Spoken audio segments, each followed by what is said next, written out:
اللہ کے حبیب صلی اللہ علیہ وسلم نے فرمایا ایک دعا ہے جب انسان صبح کے وقت میں وہ ایک بار پڑھتا ہے انسان کے جسم کا چوتھائی حصہ جہنم سے آزاد ہو جاتا ہے۔ اس میں کبیرہ گناہ شامل نہیں، صغیرہ گناہ معاف ہو جاتے ہیں۔ بڑے گناہوں کے لیے توبہ لازمی ہے۔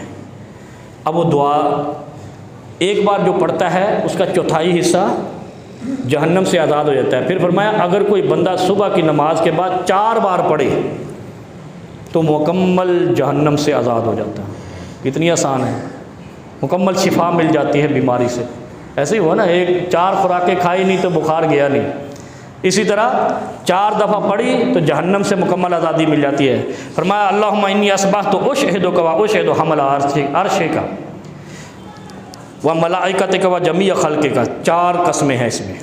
اللہم انی اشہدک، اے اللہ میں گواہی دیتا ہوں، و اشہد حمل عرشک، تیرے عرش کو اٹھانے والے فرشتوں کی گواہی دیتا ہوں، و جمیع خلقک، اور تیری ساری مخلوقات کی گواہی دیتا ہوں، و ملائکتک، اور تیرے فرشتوں کی بھی گواہی دیتا ہوں، انک انت اللہ لا الہ الا انت وحدک لا شریک لک، تو اکیلا ہے، تیرا کوئی شریک نہیں۔ وہ انی گل کر، اللہ کو واحد ماننے کے لیے دعا سکھائی ہے کہ اگر تو یہ پڑھے کہ انت اللہ لا الہ الا انت وحدک لا شریک لک، اے اللہ تیرا کوئی شریک نہیں، تو اکیلا ہے، اتنا کہے فجر کی نماز کے بعد، اور ان 4 مخلوقات کی گواہی دے، اشہدک و اشہد حمل عرشک و ملائکتک و جمیع خلقک، یہی 4 چیزیں ہیں۔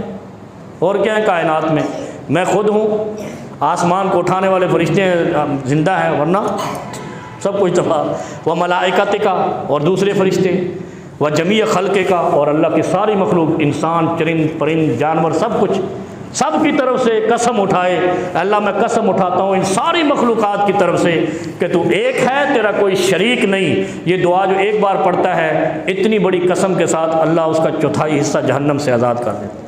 4 دفعہ پڑھے گا جہنم سے آزادی مل جائے گی۔ اچھا، یہ جہنم کی آزادی ہے نا، یہ معمولی کام نہیں ہے۔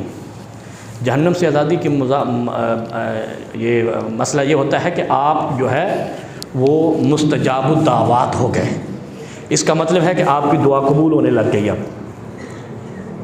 اور یہ دعا پڑھو، یقین جانو، یاد کرو، اس کو لکھوا کے لے جانا، اس کے بعد کیا کرو فجر کی نماز کے بعد اور مغرب کی نماز کے بعد۔ اچھا، مغرب میں سر لفظ کی تبدیل، امسائی تو آتا ہے، اصبح تو نہیں آتا۔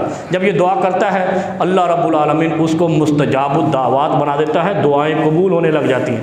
باقی تو اعمال ہمارے جیسے ہیں وہ تو تیسے ہیں، لہذا کوشش کیا کریں وہ دعا جو کم خرچ بالا نشیں بنا دے وہ کام کیا کریں، جو تھوڑے عمل سے بڑے نیک جزائیں مل جائیں وہ عمل انسان کو اختیار کرنا